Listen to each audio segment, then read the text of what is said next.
उद्यमियों से कहना चाहूंगा, या ओडीओपी के अंतर्गत या विश्वकर्मा श्रम सम्मान के अंतर्गत जो युवा या जो भी उद्यमी उत्तर प्रदेश में निवेश करना चाहता है, उन सब से मैं कहना चाहूंगा वे धैर्य के साथ अपने निवेश को आगे बढ़ाएं। सरकार का सिंगल विंडो सिस्टम उनकी मदद करेगा, निवेश सारथी उनकी मदद करेगा। अगर कहीं पर कोई बेईमानी करता है, आप उसकी एक कंप्लेंट केवल मुझे कर दीजिए। भ्रष्टाचार जो घुन की तरह व्यवस्था को खोखला कर रहा है, इस पर बड़े प्रहार की तैयारी के साथ सरकार कार्य करने जा रही है।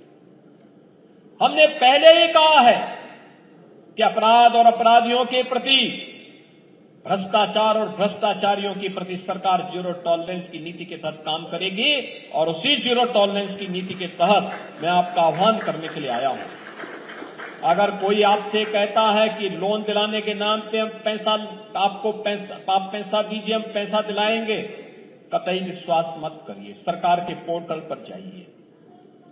अगर कोई आपसे अनावश्यक रूप से धनराशि की मांग करता है, आप उसकी शिकायत करिए। हम उसकी जांच करवा करके जवाबदेही तय करवा देंगे वहां पे। और याद रखना, जो गलत तरीके से आपसे पैसे की डिमांड करेगा, याद रखना, मुझे लगता है कि वह व्यक्ति अंतिम उस परिवार की सर्विस होगी, उसके बाद फिर कभी कोई सरकारी सेवा में आने वाला नहीं है। फिर उसके बाद कभी उसको अवसर नहीं मिलने वाला। इतनी बड़ी कार्रवाई कर देंगे कि वह एक नजीर बन जाएगी।